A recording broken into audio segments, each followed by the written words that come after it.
అమ్మ నమస్తే. నమస్తే అమ్మా.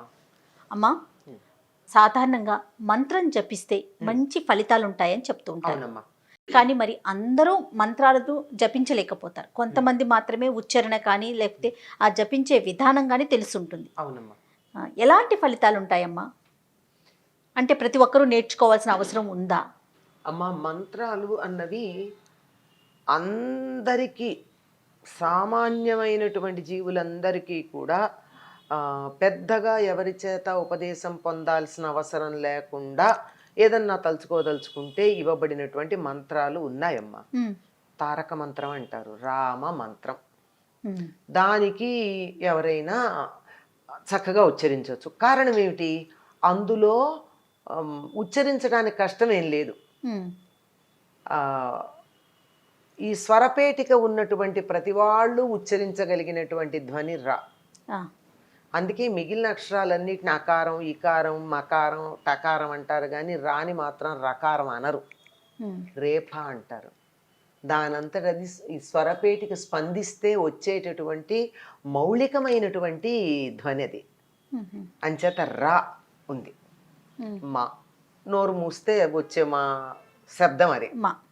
ఇది ఇంత ఉచ్చరించడానికి చాలా తేలిగ్గా ఉండేదే కాక చాలా గొప్ప గొప్ప గొప్ప పరమార్థమైనటువంటి అర్థాలన్నీ కలిగి ఉన్నటువంటిది. ఇంకా నేను దాని అర్థం చెప్పడం మొదలు పెడితే 2-3 గంటలు పడుతుంది.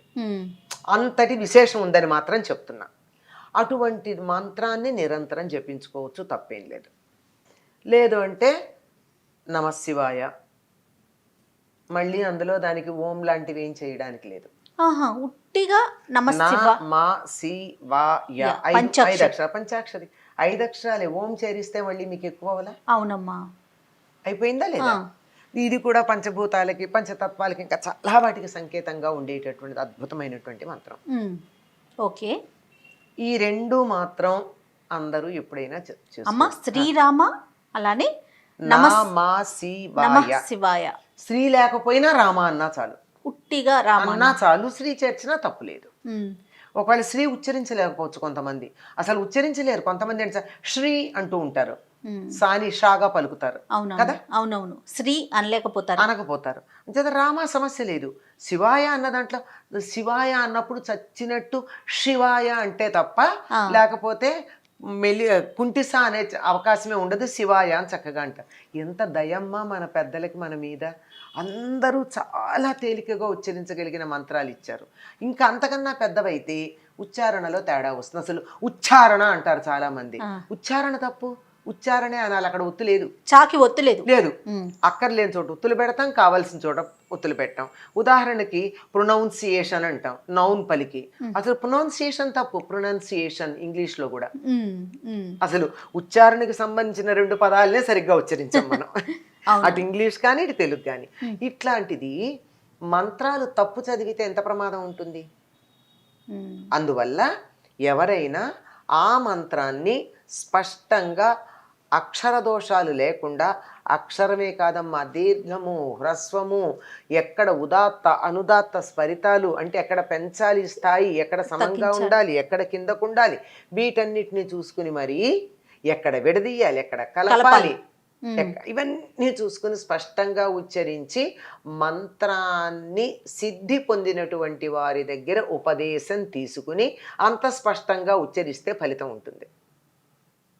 పుస్తకాల్లో చదివి ఎక్కడో విని స్క్రీన్ మీద చూసి చేస్తే అంత సరిగా ఎక్కడుంటుంది. ఉదాహరణకి చెప్తాను నేను.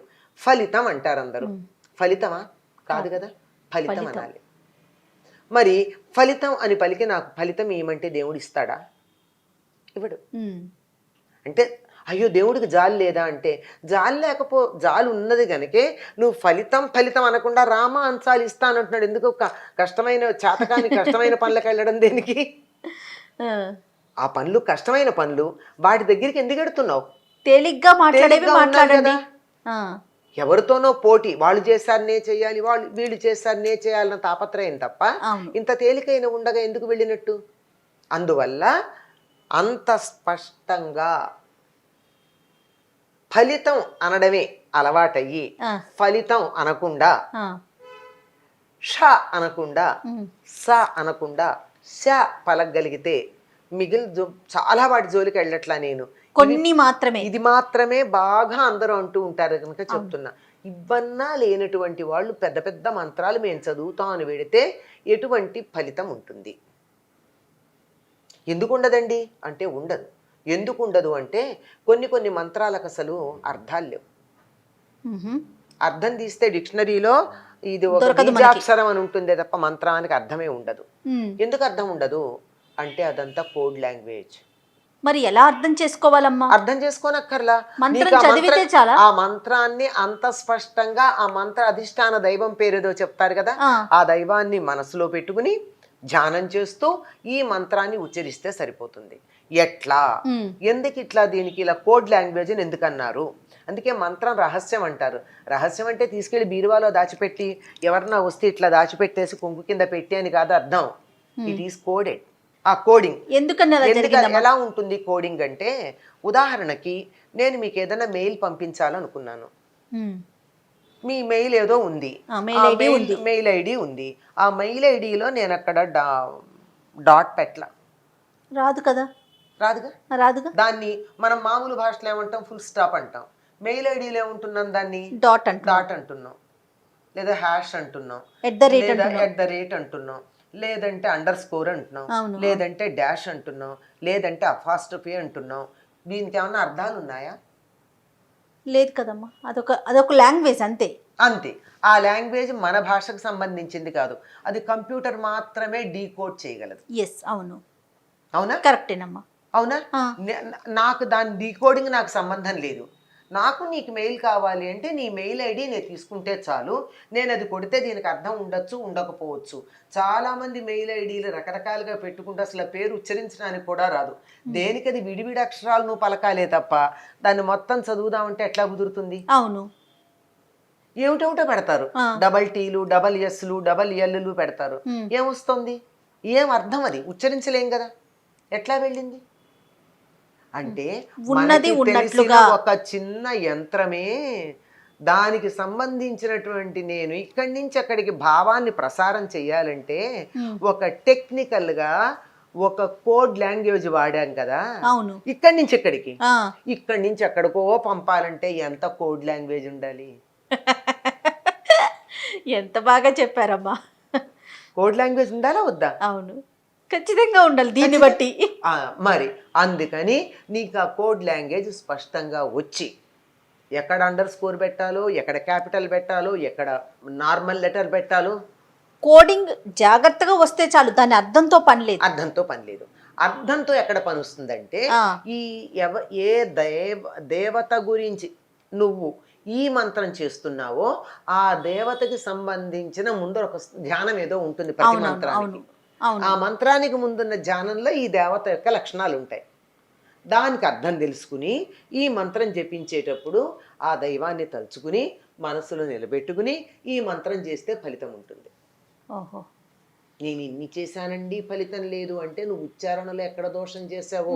అలాంటప్పుడు మీరన్నట్లుగా చాలా సులువుగా మాట్లాడే విధంగా రామా కానీ, శివ నమశివాయ కానీ ఇలాంటివి ఇంకా కొన్ని ఉన్నాయట అమ్మ. సేమ్ అంటే పెద్ద పెద్ద మంత్రాలకి వచ్చినంత ఫలితమే దీనికి కూడా ఉంటుందా? మరి అసలు అద్భుతమైన ఫలితం ఉంది, తప్పు చెప్పే కన్నా సందేహం లేనే లేదు. రామ మంత్రానికి ఉన్నంత ఫలితం మరి దేనికి లేదమ్మా. ఇందాక చెప్పాక దాని గురించి మాట్లాడాలంటే 2-3 గంటలు. అంత గొప్పది అది. శివుడు పార్వతికి ఉపదేశం చేసినటువంటి మంత్రం. ఆ మంత్రానికి తారక మంత్రం అని పేరు. తారకం అంటే తరింప చేసేది. ఈ సంసార సముద్రం నుంచి మనని దాటి మోక్షం ఇవ్వగలిగినటువంటిది. విష్ణు సహస్రనామం చదివినంత ఫలితం వచ్చేది. అబ్బా, కేన ఉపాయేన అని అడుగుతుంది పార్వతీదేవి. అందరూ సహస్రనామం చదవలేరు, ఏం చెయ్యాలి అంటే ఏమని చెప్తారు అప్పుడు?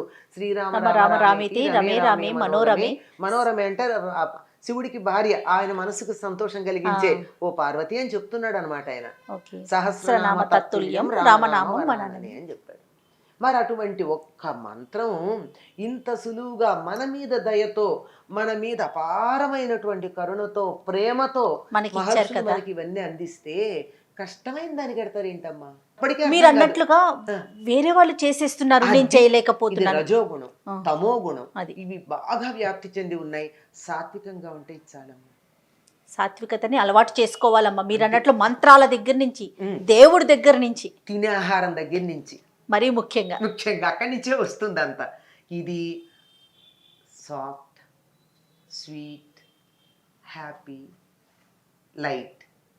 లైట్ అంటే రెండు రకాలు, తేలిక, వెలుగు. ఎస్, అలా ఉండాలి. తప్పకుండా అమ్మా, తప్పకుండా ఖచ్చితంగా ప్రతి ఒక్కరూ అనుసరించాలి, అవలంబించాలి కూడా. ఏదన్నా ఒక ప్రత్యేకమైన ఫలితం కోసం చాలా కష్టమైనటువంటి క్లిష్టమైనటువంటిది, ఏ దేశం కోసమో, రాజ్యం కోసమో, ప్రపంచం కోసమో, లేదా ఇప్పుడు ఉన్నటువంటి పాండమిక్ పోవడానికో ఏదన్నా చేయాలంటే తత్సంబంధమైన ప్రత్యేకమైన ఉంటాయి. వాటిని బాగా తెలిసినటువంటి వాళ్ళ దగ్గర, గురువుల దగ్గర తెలుసుకోవాలి. అద్భుతం. నమస్తే అమ్మా. నమస్తే అమ్మా.